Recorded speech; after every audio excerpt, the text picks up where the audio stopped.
So we are going to discuss Bhagavad Gita chapter 2, text number 12. We have been knowing up till now that Arjuna has been lamenting. Now Lord will explain why he should not lament. Arjuna was thinking that his relatives are going to die. But in this very beautiful shloka, maybe we will not be able to cover it in today's class, but like part by part we'll cover. This explains the eternality of soul and eternality of the Supreme Lord, both.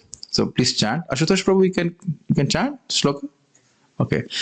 Natvevaham jatu nasam. Natveva nasham. Natvam neme janadhipaha. न चैव न भविष्यामः सर्वे वयमतः परम्.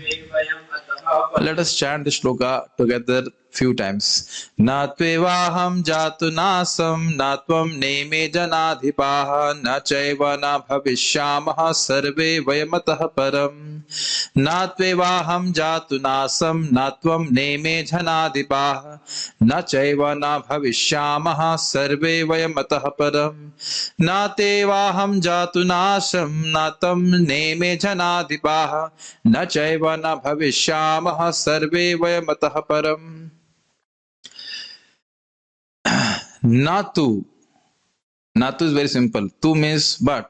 You should remember. Natu. Natu main. Like say in Hindi. Natu main. Natu ye, natu wo. Like this. Natu. Eva. Eva means certainly. Aham. Eva plus aham is evaham. Eva. Aham. Aham means me. And jatu means at any point of time. Asam. Na asam. Asam means exist. Na asam means not exist. There was no time when I did not exist. I is referring to Krishna. Natvam. Natvam means Arjuna. It's not that you did not exist. Na ime janadhipa. Adhipa means controllers, rulers. And jana means people. Na ime. Ime means these people. Now Krishna is telling to Arjuna. Krishna is telling to Arjuna. There was no time when I did not exist. Nor you did not exist, not ime, not any of these people who are there. So you are thinking that they will be killed is not to be, it's not substantial. You're not thinking properly that they're going to be killed. Nobody gets killed. They're just a change of body that has to be understood. Soul is eternal. That's what he's mentioning there. There are very deep import to all these statements that we will going to discuss in the commentary. So, maybe in the future you had existed, maybe in the past you had existed, but in the future you can be killed.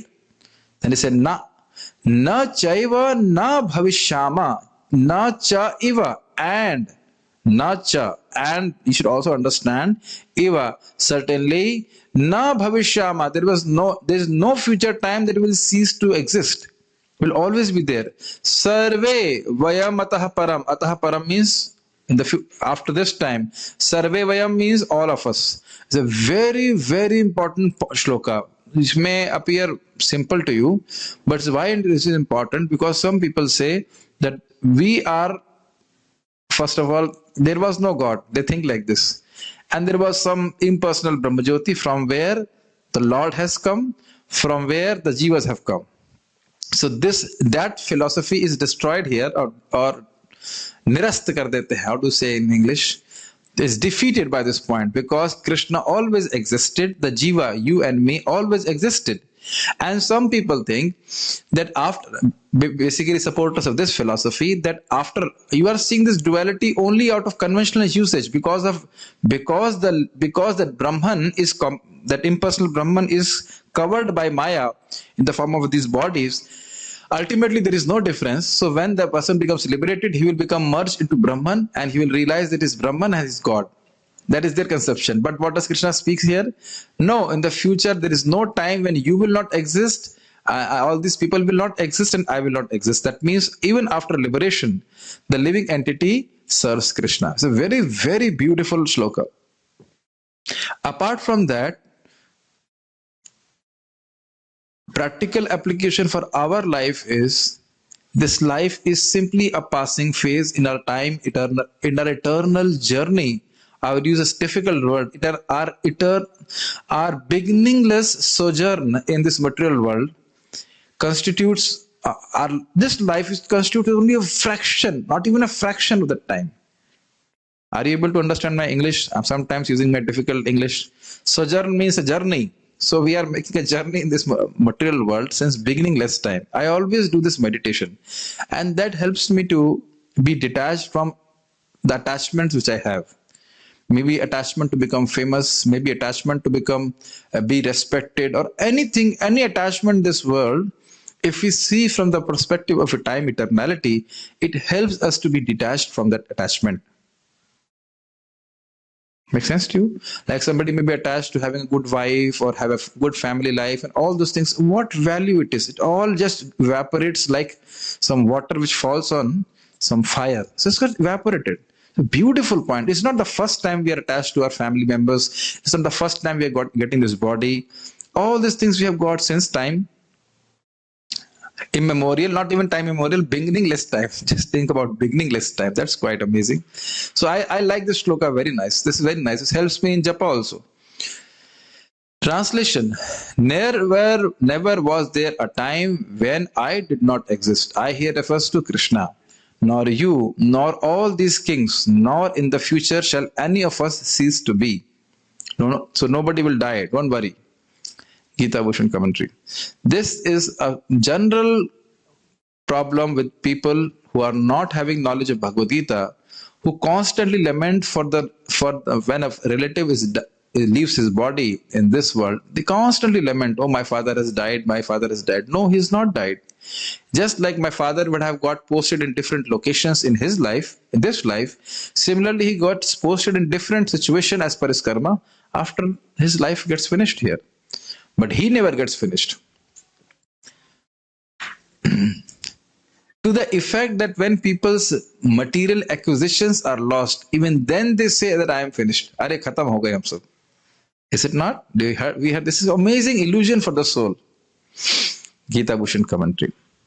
Thus, establishing Arjuna's lack of wisdom through his unsuitable lamentation, the Lord of all beings, Bhagavan, next speaks about the fundamental difference between the jivas and himself to Arjuna, who was desirous of knowing the truth and was thus standing with folded hands. It's very clear.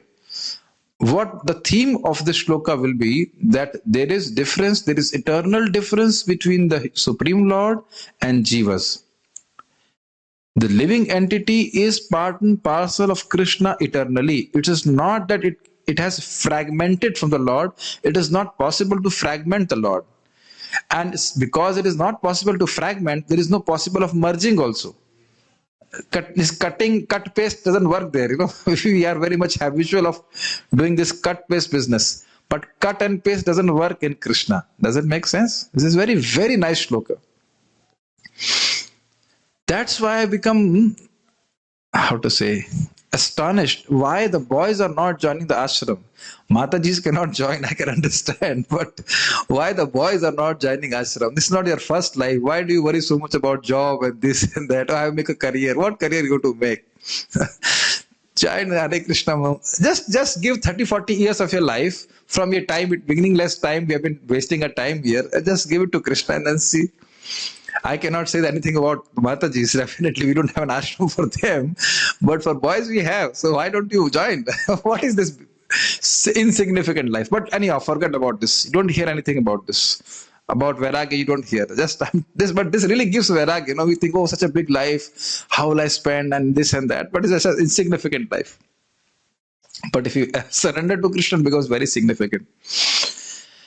Okay. That difference is established in the Shruti. This shloka one should remember. Nityo nityanam chetanas chetananam eko bahunam yo vidadhati kaman. It's a beautiful shloka. Nityo nityanam. The Supreme Lord is Nitya. Among all the Nityas, among all the living entities, the Supreme Lord is that one central eternal figure, eternal person. Chetanas chetananam. These living entities have Chetana. You have Chetana, Ashutosh? I have Chetana. Prabhu also has Chetana. Your bag has Chetana? Your bag has Chetana? No, your bag does not have Chetana. So our bag does not have consciousness. We have consciousness. And the symptom of consciousness is, first symptom of consciousness is that I exist. Think about this. I'll go in detail, even if we can do this shloka in 2 days or 3 days. Are you there in the class? Even those who have switched off their videos, you are aware that a class is going on. And those who are here, they are also aware that a class is going on. This is called Chetana. This is because of Chetana. Chetana symptom is Jnana Shakti, knowledge. I exist. That awareness, I am there.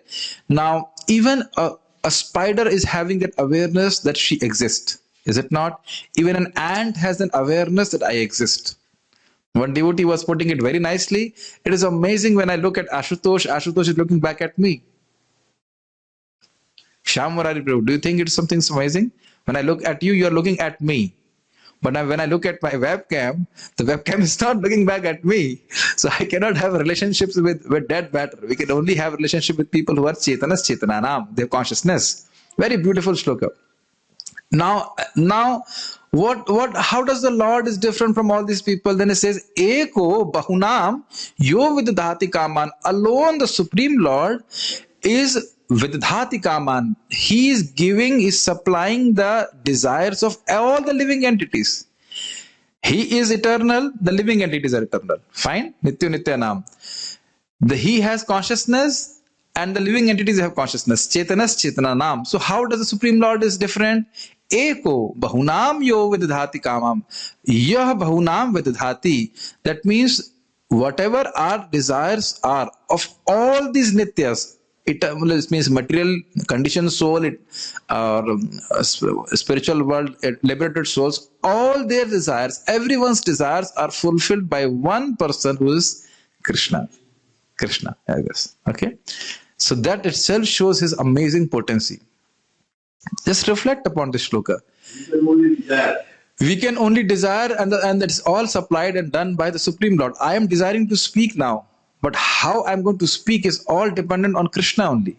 I'm not even knowing how I'm thinking and how I'm speaking.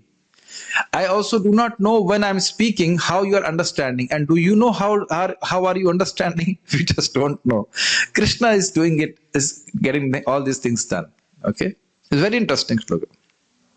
He is the eternal among all eternal entities and the chief conscious being among all conscious beings. It's very easy. We discuss this point. Among the many living entities, he is the chief who fulfills their desires.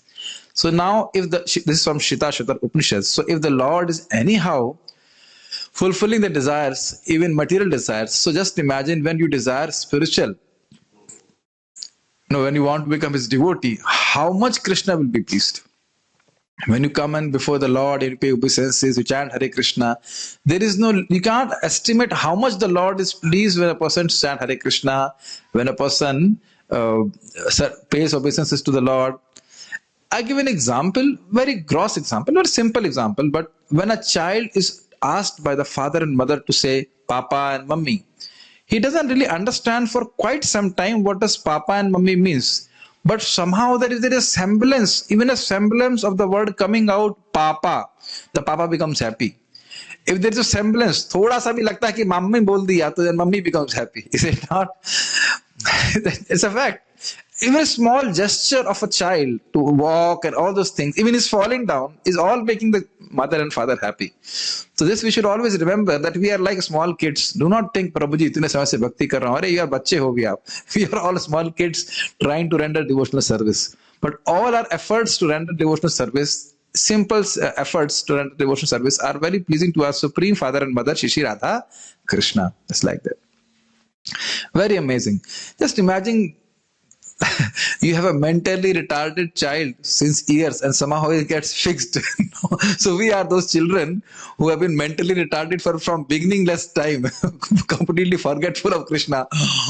Like that. And Krishna is feeding us. Now finally we are having some sense and we are surrendering to Krishna. So how much happy Krishna is? Yes, definitely. Okay, we go further. Krishna is speaking now. O Arjuna, it is not that I, the Lord of all, Bhagwan, have not existed at some time, Jatu, which is the meaning of the word Jatu, previously, at some beginning point. So you understand the point? The Mayavadi says there is first Brahman Jyoti, and from that Brahma Jyoti, that means at some point of time, Maya captures a section of Brahma Jyoti with mode of goodness, and that is called Bhagwan. But that is wrong. Then that will mean that the Lord has not existed before that, and he's existing after Maya has captured a section of Brahma Jyoti. This is, yeah, then they are saying Maya is more powerful than Bhagwan. It is all insubstantial. You will find all these arguments of the Mayavadis completely insubstantial. The Lord himself is saying there was no time that he did not existed. And we have heard in Bhagavatam also that even before the creation, the Lord had existed. Sa ekshataha bahusyama. He desired that I may become many. And in that way, this world was manifested. So his eyes were not the creation of Mahatattva. His eyes were spiritual. Is it not? So all these things are there. So first, the Lord is very clearly saying there is no time that I did not exist. And you will see later in Bhagavad Gita that Lord will say, Avyaktam vyakti mapannam mannate mam abuddhaya. That I was first impersonal and now I have become personal is thought by people who have no buddhi, not even alpa buddhi. He says abuddhaya. Buddhi hai hi nahi. They have no buddhi. So these people will be, how to say, busted. Busted is a word. Therefore, all philosophy will be busted by Srila Baldev Vidyabhushan. Very nice. I have certainly existed. It is not that you also have not existed. You existed for certain. So now some is a common doubt among people. Oh, so you are saying that souls are coming from the Lord. Definitely souls must have been created at some point of time. Have you heard this? And this sometimes comes to your mind? Many times people say that soul have been created by Lord. So it means soul had a beginning point. No, it's just a general way of speaking that the souls have been created by the Lord. But souls are never created by the Lord. We ourselves are co-eternal with Krishna. I'm going very slow so that you can digest this point. Just like the Lord is eternal, Anadi, Anant. Similarly, that means no beginning and no end. So in terms of time. Otherwise also he is Anadi and Anant. So the living entities, although it is very infinitesimal, very small, but it has no beginning in time. It is not all pervading, but in terms of time, it is beginningless. And in the future also, it is Ananta. In the sense, it is not going to become extinguished. Avinashi. I would not use the word Ananta. I would use the word Avinashi. The soul cannot be destroyed. Are the devotees able to understand this? Okay. So, quiz. The soul has a beginning when the creation of this universe starts. No? Yes? Soul has a beginning when the creation happens. The Lord creates the souls and puts them in the material universe. No. Yes. So this is not a proper proposition. So from where the souls are coming? There is no question of souls are coming. Souls are there. Just the difficulty is in this world we see beginning and beginning and beginning and beginning and. So it is difficult for us to conceive of something which is always there. Beginningless. Okay. This shloka is quite philosophical and this is very good when we think something about philosophy. And it's not simply philosophy, it's truth. Okay. You existed for certain. It is not that these kings did not exist. So kings are also jivas, janadipaha. They existed for certain. And it is not that in the future at some end point in time, all of us, I, you and all these kings will not exist. Bhavishya mein bhi hum sab log rahenge. So it's not a problem. This is easy to understand. For certain, we will exist because the jiva, like the Lord of all, exists in all three phases of time. It is not proper to lament concerning the jiva. So, first thing we have to learn from this description of Lord's points is that there is no reason for lamenting for anything in this world. Neither for anything, neither for anyone. And you see, most of the time we are lamenting for these things or for someone. Have you seen in your life? अरे मेरे बच्चे का तो admission यहाँ नहीं हुआ, ये नहीं हुआ. We are too much absorbed in a relative reality. There are so many reasons. Constantly, the living entity is constantly lamenting. My business is bad now, or my business is good. I heard one of a person that he has no business now. He said, I cannot eat because I cannot work. If I have no work, I cannot eat. It's not because of necessarily no work, but because of the lamentation which is arising from not having a business. So that is the point. Even if we are attached to our attachments, at least we should hear what is the truth. Make sense? even if we don't want to give up our attachments, but at least we should hear what is the truth. So slowly, as we practice Krishna consciousness, we realize the most important thing is Krishna consciousness. I mean, we hear it, but we don't realize it. But the way, if we practice Krishna consciousness very strongly, then we don't worry about so much about these things. Just like, I won't name, but those who are hearing, they will understand. One Mataji, she is married and is doing devotional service nicely. But her sister is not married.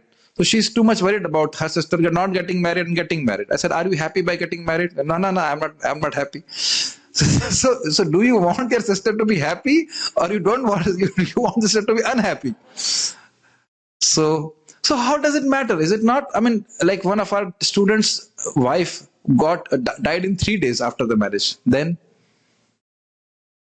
so we do not know how long we're going to live. How many times we have not got married. I'm just saying these practical points. I have no problem if you get married or you don't get married. But that is not the major concern of our life. The major concern of our life should be how we can get married to Krishna. Means become a servant of Krishna and serve Krishna nicely. Everything else, when we're going to die, we'll say, "Arey, to sab khatam ho gaya." Uska koi matlab nahi tha. Those have no value. This completely brings us out of depression. We'll never get depressed if we understand that this life is like finished. Like this. We'll never be depressed. Only thing our devotee should happily do is chant Hare Krishna, serve Krishna, take prasadam. That is the 3 things which devotee should be happy with. Serve Krishna, chant Hare Krishna, hear about Krishna, and Krishna does not expect anything from us apart from this. Shravanam, Kirtanam, Smaranam, Pujanam. 4 things we have to do by which Krishna will be happy. Okay. I know this is very difficult shloka to apply, but it is simple if you actually can learn about it. This is not just a conventional, illusory difference, vyavaharaka bhed, between the jiva and the Lord caused by ignorance, but which will disappear with the dawn of knowledge, because Bhagavan, who's speaking, being omniscient, has no connection with ignorance at all. So this has to be understood very nicely. What Srila Baldev Vidyabhushan is explaining, you will find all these things in Srila Prabhupada's commentary also, but it is in more detail here. Their conception is that there is Brahman, Brahma Jyoti, Brahma keh lijiye. So there is Brahman, and ignorance or avidya or Maya Shakti captures the different sections of Brahman, so to speak, and then one section which has high mode of goodness is called Bhagavan, and others which are influenced by mode of ignorance and passion prominently, they are called jivas. We are in ignorance. But the Lord also is in ignorance, they are saying. But once the ignorance is destroyed, then everything is one. That is their philosophy. It's strange. First of all, one must ask then, who is actuating Maya? Who is controlling Maya, who is giving the power to Maya by which she can capture Brahman? This is all first question that will be asked. And then suppose they say, we were Bhagwan, but Maya captured us, and now because of ignorance we are feeling that we are these jivas. So now you ask them, when you were Bhagwan, supremely powerful, and at that time Maya had captured you, now when you are weak, why she will leave you? Then they say that everything is Maya. Then you are speaking that everything is Maya is also Maya. Why should I accept that? That Maya is more powerful. They say, as per their understanding, Maya is more powerful than Bhagwan. So now what Acharya Pad is saying uh, that Lord has no connection with avidya. What you I know this is a section a little difficult to understand. It's not simply a vyavaharik bhed. It's not simply that the living entities and the Lord are only practically different. Just because they have a body, that's why they are different. After the body is finished, after the living entity becomes liberated, he realizes that he's the Supreme Lord. It's not like that. Because there has been substantiated by Lord's word, there was no time when he did not exist. He, as Krishna, as Supreme Personality of Godhead, has always existed. So you cannot say at some point of time, Maya has captured Brahman. It just doesn't work like that. Then the words of Bhagavad Gita will be wrong. The problem is, people, either they will manipulate the words of Bhagavad Gita or they will only accept half-truth. We accept this portion of Bhagavad Gita, but we don't accept that portion of Bhagavad Gita. That doesn't fly. Krishna is very clearly saying, I'm just holding on to this point, that there was no time that he did not exist. Point number one. And being Supreme Lord, he is not influenced by Maya. So the form of Krishna, which is talking to Arjuna, is Sachidananda Vigraha. It is not a creation of Maya. That has been substantiated so many places in Srimad Bhagavatam. We have heard Dhamna Svena Sada Nirasta Kokam. By his spiritual effulgence, the Lord is constantly defeating Maya or material energy. So you cannot say that the Lord is captured by Maya. So that you cannot say that the Lord's form is made from Maya. Does it make sense? So the Lord is always existing. Now, this is one point. As well, even in the liberated state, the Jiva's separate designation is acknowledged in the scriptures.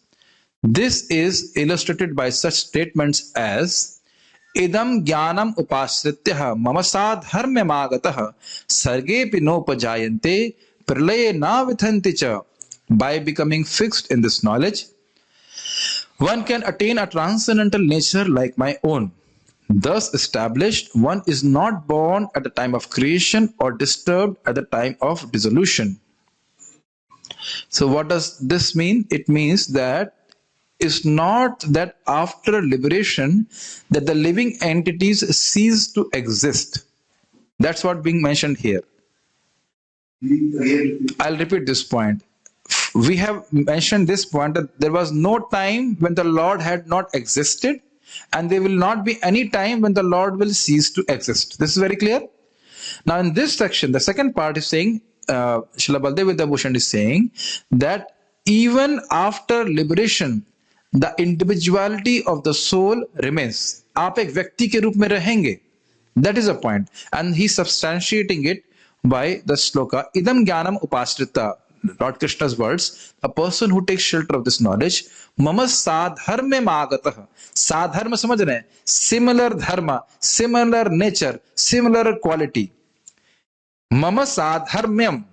The living entity, when he takes shelter of this knowledge, he attains to the same dharma of the Supreme Lord as he is. Krishna's dharma is what? Sachidananda Vigraha. So similarly, the living entity is also Sachidananda Vigraha. But when he takes shelter of the knowledge given by the Lord in the 14th chapter, then he attains that state. Right now, we are not in that state. Our form of Sachidanand is covered by this material energy. So we are in a body which is Asat, Achit and Niranand. Makes sense to you? This you must be knowing. And Sarge Pinopajayante, when the creation is there, he will not take birth. Pralaya na vithanti cha. Pralaya means destruction. He won't be disturbed by destruction. So what does it mean? Just like the Lord is eternal, Lord is full of knowledge, Lord eternal, and full of knowledge and full of bliss. Similarly, the living entity will also attain to the dharma of the Lord after it becomes liberated by taking shelter of the knowledge given by the Lord.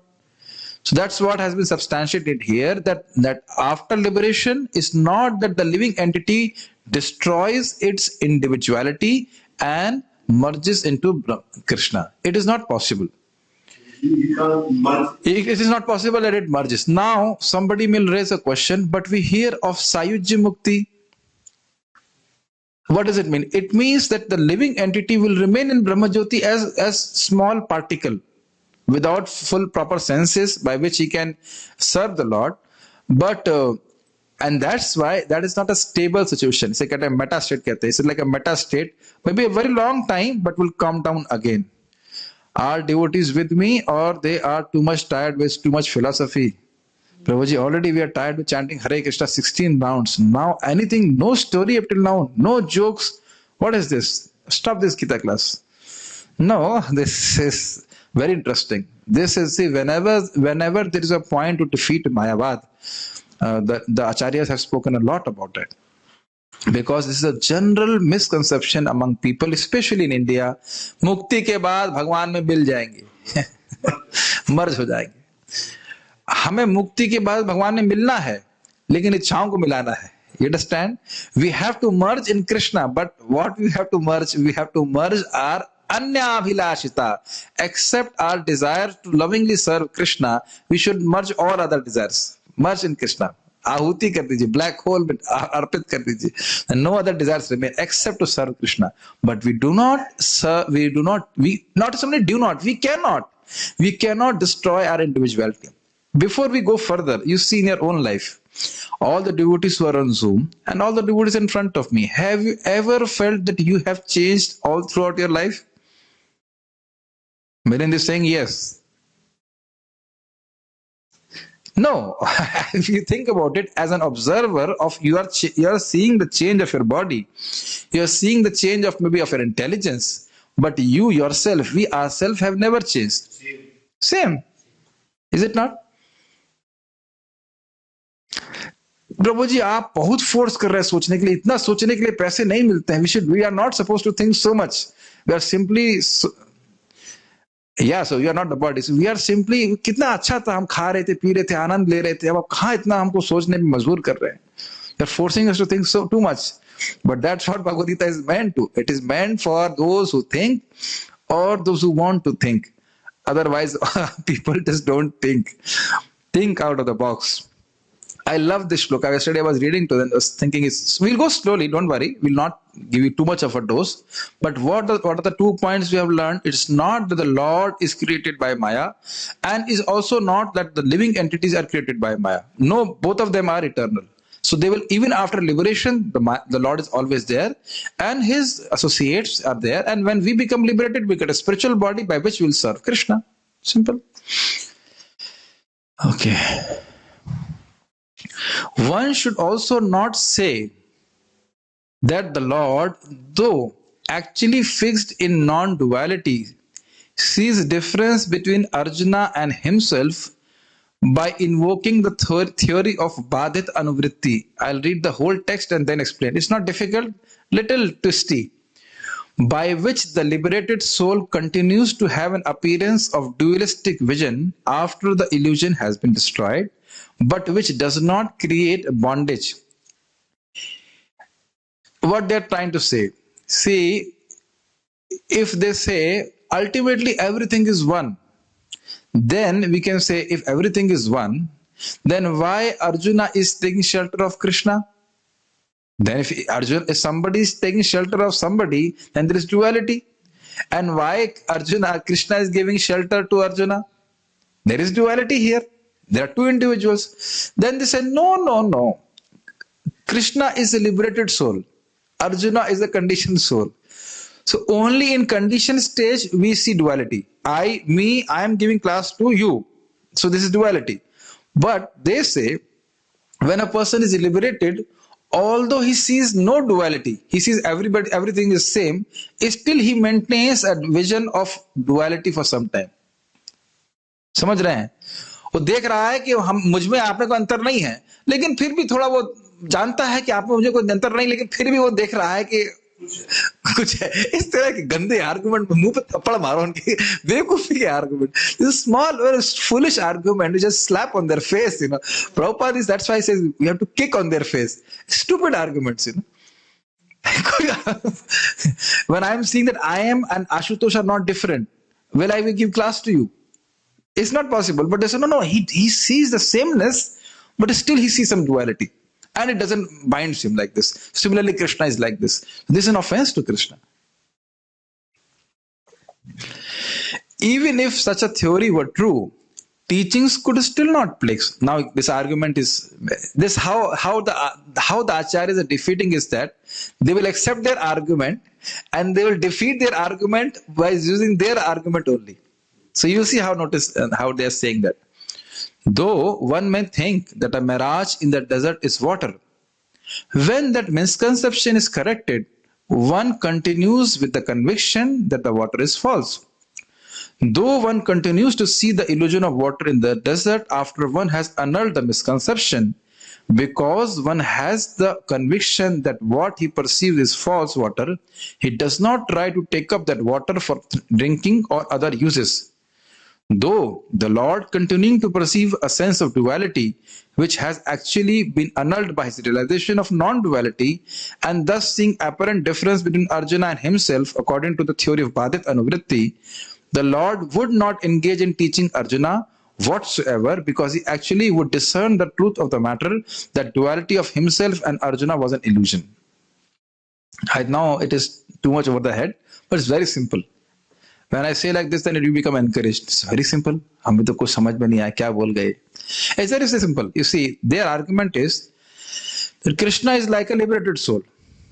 First of all, their philosophy is everything is one. I am not giving class to you, as per their discussion. I am giving class to myself, whatever. So right now you can see a duality because we are being illusioned.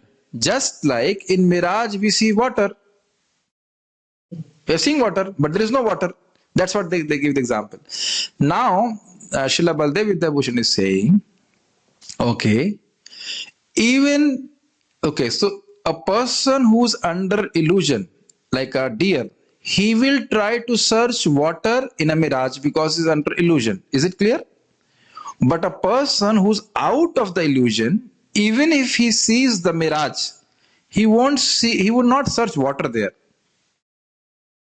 ये तो समझ में आ रहा है? आप लोग देखिए ना Miraj. If you are seeing a mirage, you will not search water there. You will search water in the water bottle. Is it not? You will not search water in the mirage. So the argument is that, even if you say that the liberated soul is having a sense of duality, although he's realized non-duality, that everything is one, then why will he engage in duality? If he's seeing that, if I'm seeing I and Shyam Murari Prabhu are same person, even though externally I'm seeing his body and everything, then why will I give class to you? Are you able to get this point? It's too much, Prabhuji. Where is my prasadam plate? Is this too much? Is it too much? Are you able to? So this is how the depth of Acharya's commentaries are there. And you see all these things I'll show you in Srila Prabhupada's purport. I'm not speaking anything out of syllabus. Only thing is we do not, normally our range is not there, so we don't think about this. I'll give an example. There was a big impersonalist and he was very fond of defeating people in arguments. And he was saying everything is one, everything is one, everything is one. Okay. So I heard from His Holiness Radha Govind Maharaj, that person came to Banke Bihari temple. And one simple devotee asked him, so Maharajji, you are very expert in defeating people in arguments. So you say everything is one. So that means the person with whom you are arguing is also you. So do you become happy by defeating yourself only? And then that person was kind of shocked. Then he did not speak anything and he gave up that impersonalist idea. If there is no difference between you and me, then with whom are you arguing? You are arguing with yourself? Who are you arguing with? This is how all this is very impractical. In this again, Mahaprabhu's Leela is coming to my heart. Murari Gupta, one of the associates of the Lord, just for the sake of pastime, he was also saying things. Everything is one, everything is one. One pastime per class, okay? Not more than that. So then one time Mahaprabhu, he was a young, not Mahaprabhu, but Nimai, small boy Nimai. He came to his home, and as he was taking prasadam, he passed urine on the prasadam. Says, I have become very angry. Said then he was running, and then he was ready to beat him. And then Nimai Pandit went to his father, and Murari Gupta said, "Why this child is doing such a mischief?" Then Chaitan Mahaprabhu, Nimai Pandit says, he's always saying everything is one. So what is the difference between food and urine? Everything is one. Like this. So this philosophy is not practical also. Mahaprabhu does not like this philosophy. So he did like this. So I think you are able to understand this point. Okay. Note is given. The impersonalists advocate the theory of Bhadit Anuvritti to explain the existence of the Jivan Mukta, who is beyond duality but can teach others, where teaching implies duality. Duality means there is a teacher and there is a student, but non-duality means nobody is a teacher, nobody is a student. According to this theory, the liberated soul somehow maintains a type of conditional vision even after realizing non-duality, as long as he maintains his body. So you see, now the word is somehow. Somehow is grey. Somehow is grey. Grey samajhte hain? Grey means you do not know how. They are not able to explain how. But somehow he maintains this dualistic vision. Either you see everything as Brahman, and then there is a question of teaching, but you are still teaching. Now it's very interesting. If I am Brahman realized, go further in this point. I am your teacher. I am Brahman realized. Okay? So I must be situated in non-duality. But unless I teach you, how will you learn? Then as soon as I teach you, I am situated in duality. Then hold on. Then I am not situated in non-duality. Then how will I teach you? समझ आया? भाई मैं सबको बराबर देख रहा हूं, तभी तो मैं ब्रह्मनिष्ठ हुआ. और जब ब्रह्मनिष्ठ हो, अच्छा दूसरा, मैं आपको उपदेश नहीं दूंगा तो आप ब्रह्मनिष्ठ होंगे नहीं. और जैसे उपदेश जाना चालू कर दिया तो मैं तो ब्रह्मनिष्ठ नहीं रहा, तो आपको उपदेश देने की योग्यता ही नहीं रही. So this is how actually devotees very nicely they can defeat all their arguments using their own arguments only, not Vaishnava arguments, their own arguments we can defeat. That's what mayavadam asat shastram. This is asat shastra, and we must learn to discern all this falsity in their arguments. Srila Prabhupada, I was reading yesterday in Chaitanya Charitamrita, one of the purports, Mahaprabhu in 5 features, he says that the devotee should be expert in learning Vedanta philosophy. He should be knowing these points. Nirvishesha shunyavadi paschatya deshatarane. Prabhupada was mentioning this point. Okay. And he should also chant Hare Krishna. We should chant Hare Krishna, and we should also understand philosophy. Prabhupada puts it very nicely there. He says that there is a quotation from Shastra that simply by chanting Hari, you have read all the Vedic literatures. But it does not mean that you don't read Vedic literatures. Some people say, Hare Krishna, see the shloka, Hari. By simply saying Hari, you have read all the Vedic literatures. So there is no need for reading Vedic literatures. But I will ask then again, how do you know that simply by chanting Hari, you have read all the Vedic literatures? Because you have heard from the Vedic literatures. So please always remember, if one thing is important, does not mean the other thing is not important. Chanting Hare Krishna is important, does not mean reading Bhagavad Gita and hearing Bhagavatam is not important. Always think in the regular morning program from 4 to 9, 2 hours are for chanting and 1 hour is for class per day, and evening also 1 hour. So can you understand how much importance Srila Prabhupada is emphasizing on this point, that one should learn the science of Krishna consciousness. See, Mangalarti is half an hour, Tulsi Aarti 5 minutes or 10 minutes, but Japa is 2 hours. Unconditionally, anybody who wants to get initiated, 16 rounds. Most time to Japa, and also 1 hour for Bhagavatam class. 2 hours, actually 1 hour in the morning, 1 hour in the afternoon, in the evening. This is extremely important. Unless we are properly educated in the science of Krishna consciousness, very difficult to sustain ourselves in Krishna consciousness. Okay? So, I hope some illusion must be going away after hearing this shloka. Okay. This conditional vision caused by residual avidya does not interfere with his realization. That's what they are thinking. However, even if he does not have that temporary dualistic vision after non-dualistic realization, he would not act as if situated in dualism by teaching, since he would know that dualism is false. This argument is given by Ramanuja in his commentary on this verse. You will find the word the name of Ramanuja in Prabhupada's commentary also. You are able to understand this point? Once I know that there is no difference between me and Ashutosh and Gaur Gopal Prabhu and Shah Murari Prabhu and the devotees here on Zoom, why will I teach you? Is it not? What is the point? Why will I teach you? You and me are same. You know the same thing as I know. So that's what Srila Ramanujacharya is saying. That why will he teach like this? So that's how our acharyas have destroyed their arguments. Okay, are you still with me? We have 10 minutes. Should I? No, I'll take this point tomorrow. Should I take it now? I don't know. Let's. Okay, then we go forward. If there is no question, then this is very interesting. This is really funny what they say.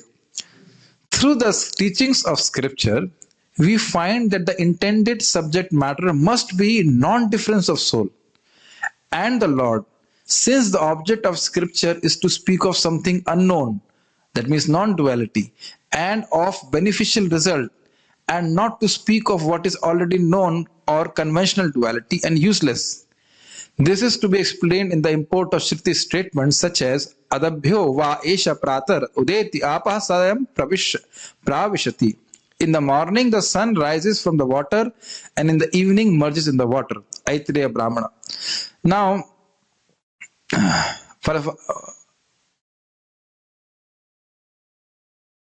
okay, I'll read the whole thing and then I'll explain. The statement is common knowledge and thus useless. It is approximate knowledge at best. Through scriptures, we have to search for deeper significance concerning something unknown to us, the self as God and illusory nature of the world and the individual. This verse is also quoted in Vedanta Shamantak. So now, this is not the truth. This is the argument of the impersonalist. Say that when you read the scripture, then you must know the scriptures are of value if they teach you something which is not known to you. What you don't know, you are God. That you don't know. That's what their same proposition is there. If the scriptures say the sun rises in the east, what is the value? It is useless. These 2 points you should pick up.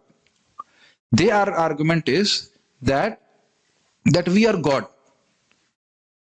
That we don't know. So if that we learn from scriptures, we become very powerful because we know who we are God. What is the use of, we are seeing that we are different from Krishna. What is the point you're telling? What is the point of learning from scripture that we are different from Krishna? We are seeing it. Anyhow, we are different from the Lord. If you feel these arguments are useless, it is a fact. It is useless. But first you catch the argument and then you can see how he's defeating the argument. Are you with me? Their point is, the mayavaadi is saying, what is the point of scriptures? The scriptures should tell us something which is unknown to us. We are actually God.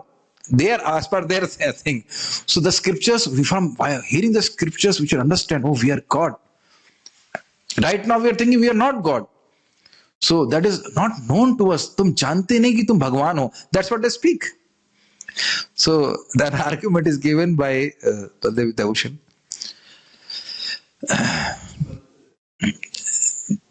If the scriptures are not telling you something which is unknown to you, what is the value of the scriptures? So what is unknown to you? That as per their argument that you are God. So when the scriptures tell you that you are God, then it is beneficial. All those statements of the scriptures which somehow that tell you that you are God, very nice. What is the value of knowing that you are different from God? Anyhow, you are seeing that you are different from God. You'll hear the whole thing, then you will understand. This is a foolish proposition. For Shruti indeed declares difference. Prathak atmanam preritaram chamatva jushtas tatas tenamritatvam eti. Having understood that the soul and the inciter of action, that means prerak, who inspires the action, the Lord are different, Thus, gaining the love of the Lord, one attains freedom from death. This is from Shveta Upanishad.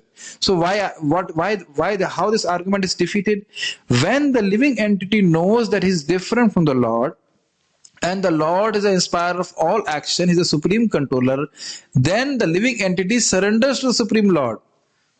So this information from the Shastra that the living entity is different from the Lord is beneficial to the living entity. Does it make sense? Just like when we understand that we are servants of God, then it is beneficial for us. I give an example, you will understand. One time, one person approached Srila Prabhupada and he says, Prabhupada, I want to advance in spiritual life. Will God help me?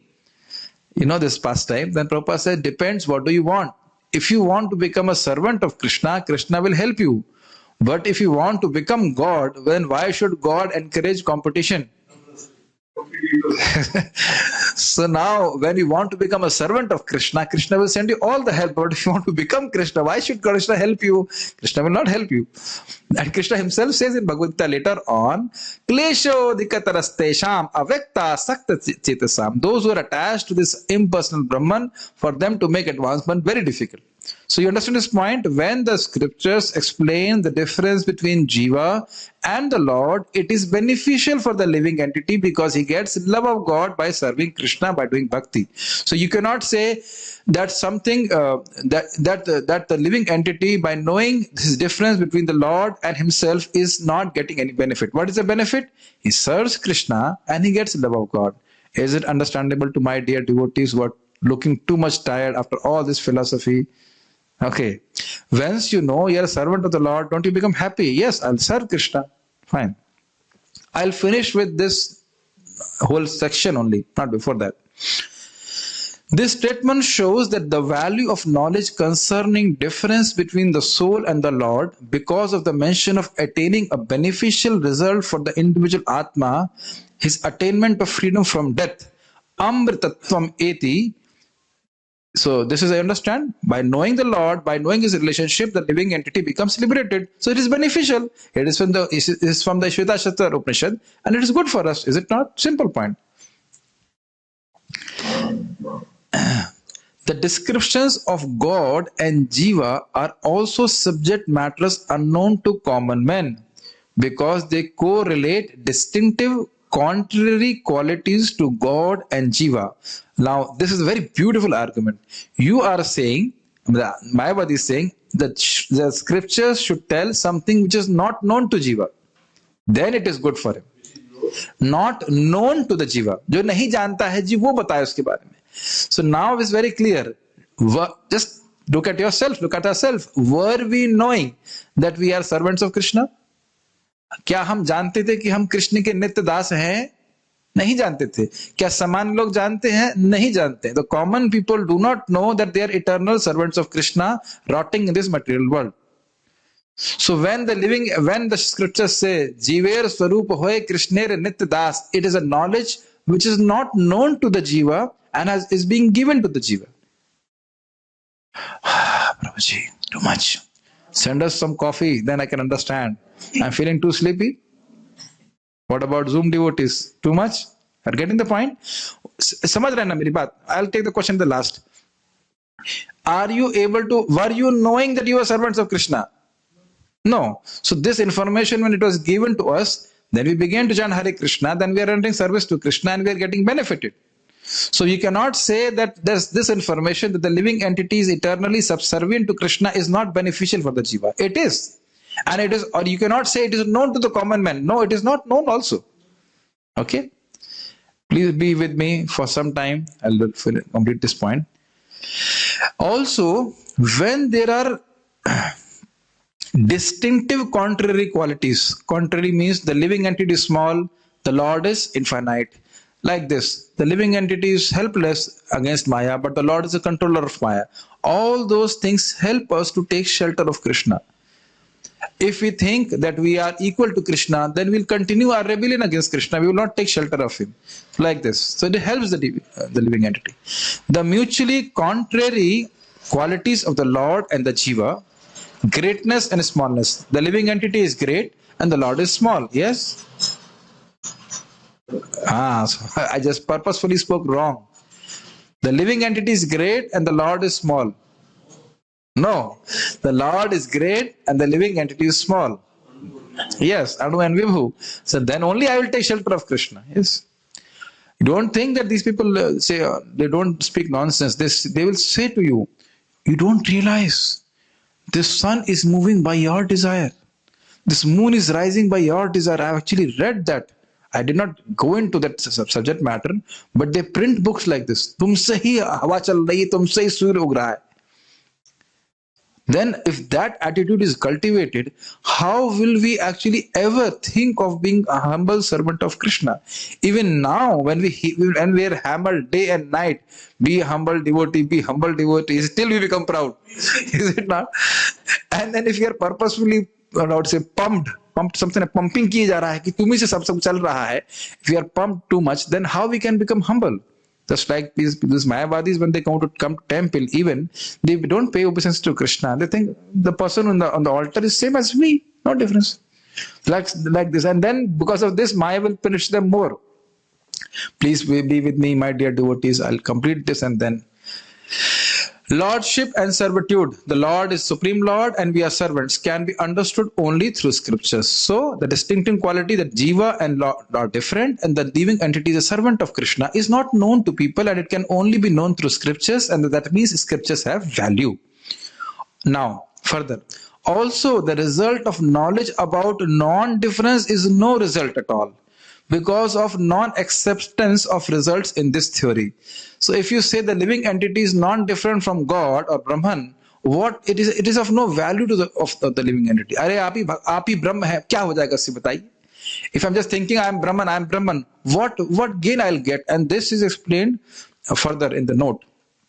The opponent raised the argument that scriptures should speak of something unknown, which gives beneficial results. But since non-duality means not being conscious of anything, there can be no result at all. What does it mean? Their conception is, when you become liberated, you lose your individuality. There's nothing, only a consciousness. But it's amazing. As soon as you talk about consciousness, you talk about Jnana Shakti, you talk about awareness. So what kind of that status is basically like a dead stone. It's amazing, is it not? So what benefit you got? They are saying it is beneficial, but now it is being argued against. No, there is no benefit. If you learn, just like all the devotees can easily understand, when you understand as Krishna's servant, you are chanting Hare Krishna, you know you'll go back to Godhead and serve Krishna and have a happy life. They had a happy life ever after, so to speak. But when you become Brahman, what? Brahman? Nothing there, is it not? Nothing there. No rasa, nothing is there. So why will you be attracted to Brahman? I think the devotees are feeling too much. Prabhuji, this is kid zone. You are giving us too much philosophy. I think you are picking up little bit. Don't worry. It's called pure devotional torture. Sometimes PDT, pure devotional torture. I'll little bit torture you and then stop. Absolute non-duality, which the monists say is unknown at present, is actually unknowable because it does not actually exist like horns on a rabbit and therefore is useless. समझ रहे हैं? Do rabbits have horns? So if you do not know the horns on a rabbit, are you at fault?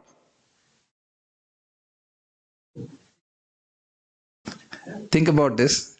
If you do not know how long the horns of a rabbit are, can you be called that you are in ignorance? No, because it does not exist. Similarly, they are saying this absolute non-duality, that is unknown. Let it be unknown only because it doesn't exist at all. The Lord is always existing. The living entity is existing. So how can you say that is absolute non-duality? The thing is, if you have a habit of arguing, you will relish these statements. If you have that sense of arguing with others, then you can relish how the acharyas are arguing.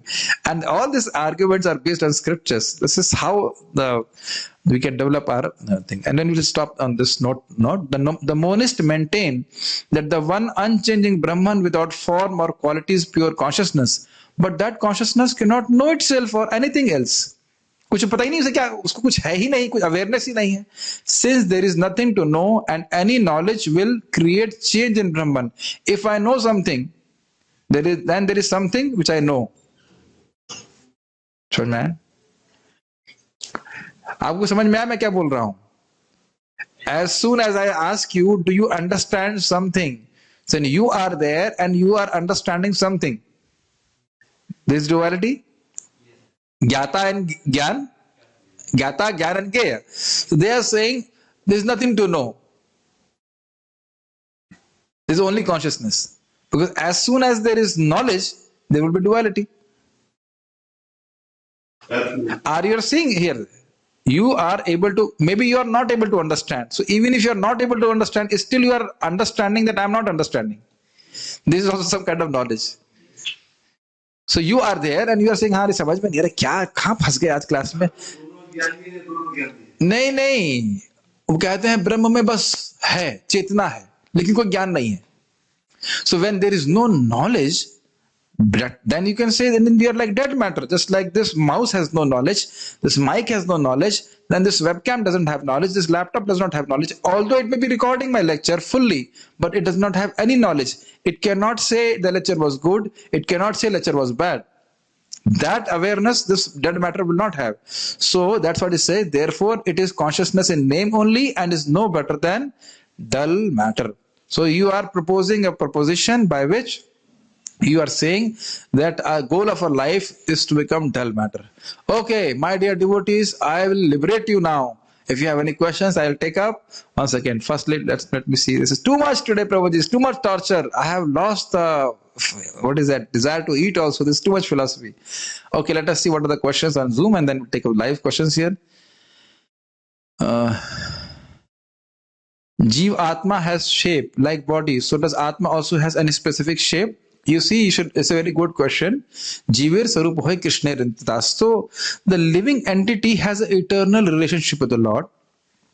And the relationship in which the living entity wants to serve Krishna, that form he has. And that is his eternal form. Like if I want to serve Krishna as a friend, a boyfriend, then I will have a form of a cowherd boy. If I want to serve Krishna as a frog, then eternally I will be a frog. Frog? I don't want to be a frog. No, when you want to be a frog, you will want to be a frog only. Or if you want to be a kalpavriksha, you can be a kalpavriksha in Goloka. So that form you will get. I will use the word get, but actually that is your eternal form. That is as per your service attitude. The whole Mayavadi theory is based on Nirvikar. So is there anywhere mentioned about the shape of Atma, not Manomaya Kosh? No, it is not talking about Manomaya Kosh. It is a spiritual form which the living entity gets when all the koshas get destroyed and when he goes to the spiritual world.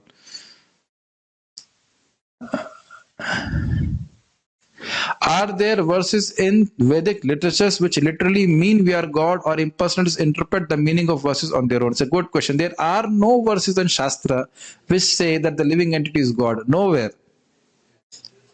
Nowhere. Only they interpret like this. That is a problem.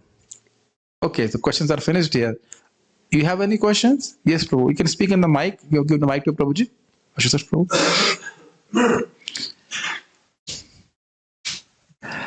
I was discussing with other devotees because normally we do not discuss such heavy philosophy. We are not accustomed to hearing such philosophy. But if you hear continuously, then we become accustomed. Yes, Prabhu. Hare Krishna. Hindi में पूछ लीजिए, English में कोई दिक्कत है? हाँ, English में अनुवाद करता हूँ. If the Mayavadi only say that we are all God, actually he feels. Actually he feel हो ही नहीं सकता ना.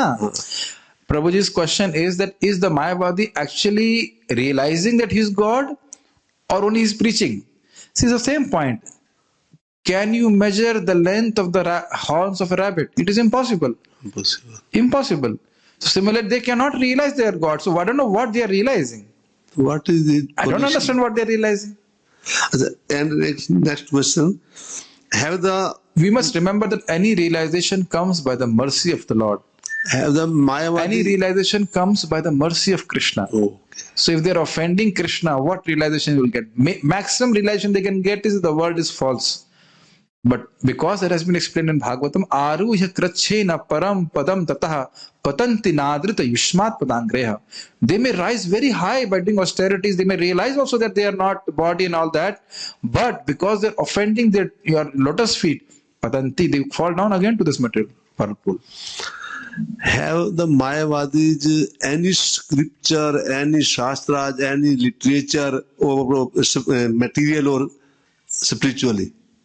उनका पास कोई ऐसा कुछ है? See, they are referring to the Sharirika Bhashya of Srila Shankaracharya, पर वो तो which किसी is the Bhashya of Vedanta Sutra, on Vedanta Sutra. But it has, but as what we heard from Srila Prabhupada, there are so many fallacies in that literature. And he himself, Shankaracharya himself, is saying, you please worship Govinda, chant Hare Krishna, or chant Govinda's names. They don't listen to that. Well, priorly you said that he do not believe in any shastra. No, I have not said that the Mayavadis don't believe in Shastra. They are giving the arguments of the Shastras, the same Shvetashvatara Upanishad, they will also quote. But their understanding is different from the understanding of Vaishnavas. That is the point. Just like the same shloka of Bhagavad Gita will speak, the same shloka, but they said this is all conventional. The individuality of the living entity and the Lord is only conventional. After liberation, all this is finished. But that is not the understanding of the Shastra of Vaishnavas. So they also have their tikas on Bhagavad Gita, but it's all with a personal interpretation. Hindi में आपसे बता कि ऐसा जब वो भगवान ही मानते हैं उनको और जब उनको जाड़ में दर्द हो जाती है टेम्परेचर होता है तो फिर क्या करते हो? That is the whole point. Maharaj was explaining this point that if you consider yourself as God, then why you have to go to a dentist? The Lord never had to go to a dentist to cure his teeth or all these things. So you will find fault at so many places in their thing. One off-topic question. You told us to use Telegram or just anything you can use. That notification can be switched off. Thank you. Okay. So hopefully devotees were not tortured too much by this lecture and something is understood. If you want to learn these things nicely, just read them once more, then you will understand what you have heard. So then it's easy to understand. It's not that I also in the night I read it again and then I'm able to speak. Then I can think what is being spoken here. It is very good because in this way our intelligence is on Krishna. Okay? And I will show you all those things are there in Srila Prabhupada's purport also in a summarized form. Thank you all very much. Srimad Bhagavad Gita ki jai. Srila Prabhupada ki jai.